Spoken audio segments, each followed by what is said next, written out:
Hello, everybody. This is Read with Principal Lindner. Today we're going to read one of my favorite holiday stories, How the Grinch Stole Christmas. Here we go. Every Who down in Whoville liked Christmas a lot. But the Grinch who lived just north of Whoville did not. The Grinch hated Christmas, the whole Christmas season. Now, please don't ask why. No one quite knows the reason. It could be his head wasn't screwed on just right. It could be perhaps that his shoes were too tight. But I think that the most likely reason of all may have been that his heart was 2 sizes too small.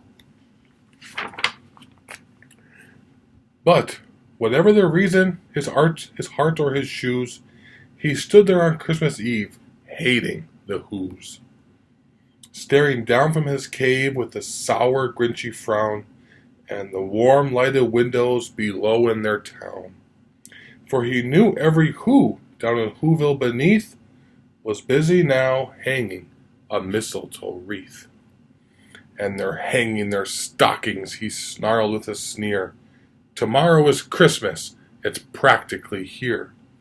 Then he growled with his grinchy fingers nervously drumming, I must find some way to stop Christmas from coming. For tomorrow, he knew,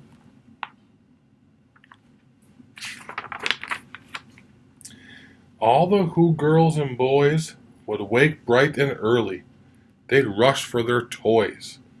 And then, oh the noise, oh the noise, oh the noise, noise, noise, noise. That's one thing he hated. The noise, noise, noise, noise. Look at all those little Who's having fun there at Whoville. Then the Who's, young and old, would sit down to a feast.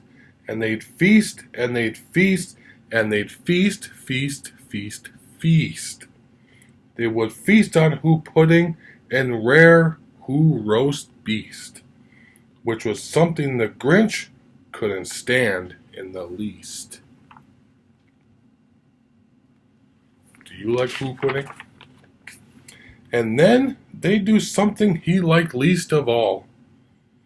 Every Who down in Whoville, the tall and the small, would stand close together with Christmas bells ringing. They'd stand hand in hand, and the Who's would start singing. They'd sing, and they'd sing, and they'd sing, sing, sing, sing. And the more the Grinch thought of this Who Christmas sing, the more the Grinch thought, I must stop this whole thing.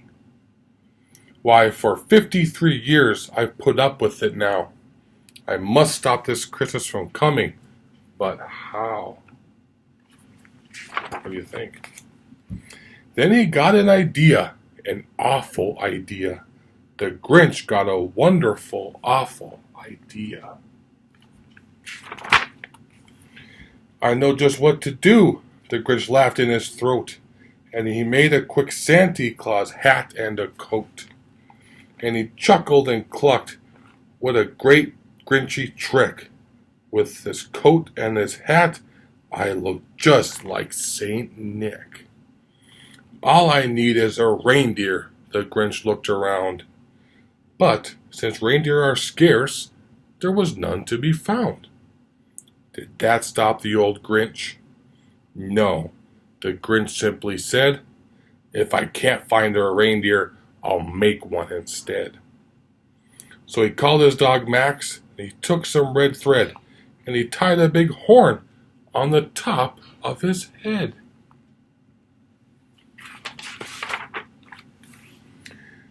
Then he loaded some bags and some old empty sacks on a ramshackle sleigh, and he hitched up old Max.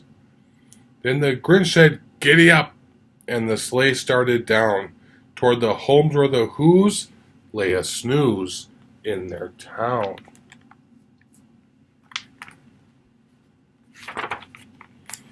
All their windows were dark, quiet snow filled the air. All the Who's were all dreaming, sweet dreams without care. When he came to the first little house on the square, "This is stop number 1," the old Grinchy Claus hissed. And he climbed to the roof, empty bags in his fist.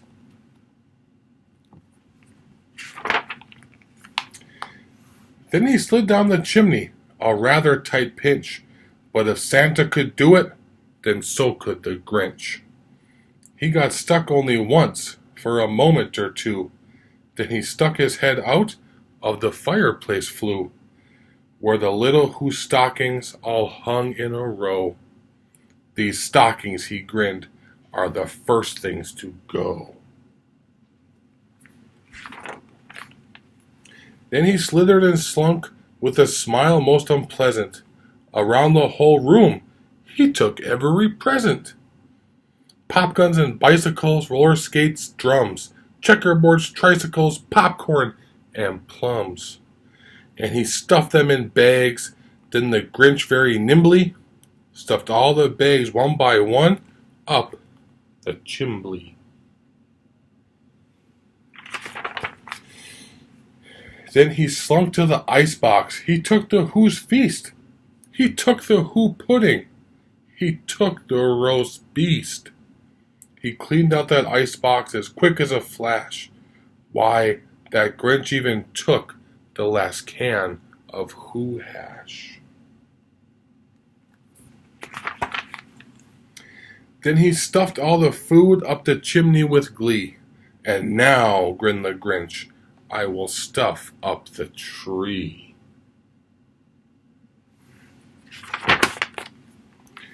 And the Grinch grabbed the tree and he started to shove, when he heard a small sound like the coo of a dove.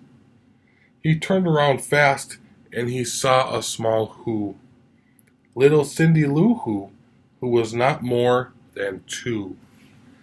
The Grinch had been caught by this tiny Who daughter who'd got out of bed for a cup of cold water. He stared at the Grinch and said, "Santa Claus, why? Why are you taking our Christmas tree? Why?"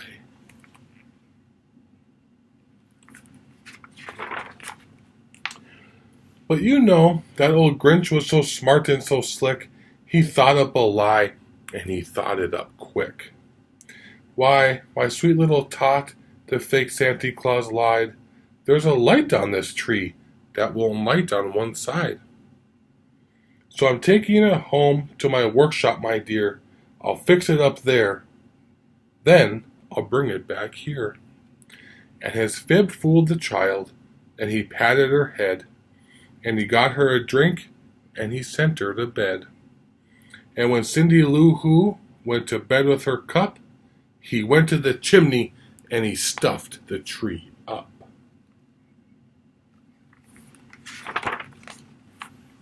Then the last thing he took was the log for the fire. Then he went up the chimney himself, the old liar. On their walls he left nothing but hooks and some wire. And the one speck of food that he left in the house was a crumb that was even too small for a mouse. Then he did the same thing to the other Who's houses, leaving crumbs much too small for the other Who's mouses. It was 1/4 dawn, all the Who's still abed, all the Who's still a snooze, when he packed up his sled. Packed it up with their presents, the ribbons, the wrappings, the tigs and the tinsel, the trimmings, the trappings. See how full that sleigh is? 3,000 feet up the side of Mount Crumpet, he rode with his load to the tip-top to dump it. "Pooh-pooh to the Who's," he was grinchishly humming. "They're finding out now that no Christmas is coming. They're just waking up, I know just what they'll do.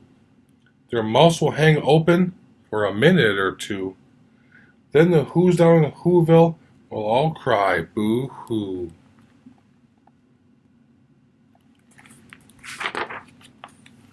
"That's a noise," grinned the Grinch, that I simply must hear." So he paused, and the Grinch put his hand to his ear. And he did hear a sound rising over the snow. It started in low, then it started to grow. What do you think it is? But the sound wasn't sad. Why, this sound sounded merry. It couldn't be so, but it was merry, very. He stared down at Whoville. The Grinch popped his eyes. Then he shook. What he saw was a shocking surprise.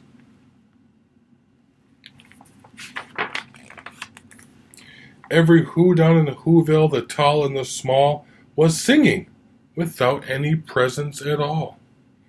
He hadn't stopped Christmas from coming. It came. Somehow or other, it came just the same. And the Grinch, with his Grinch feet ice cold in the snow, stood puzzling and puzzling. How could it be so? It came without ribbons. It came without tags. It came without packages or boxes or bags. And he puzzled 3 hours till his puzzler was sore. Then the Grinch thought of something he hadn't before. Maybe Christmas, he thought, doesn't come from a store. Maybe Christmas, perhaps, means a little bit more. And what happened then? Well, in Whoville they say that the Grinch's small heart grew 3 sizes that day.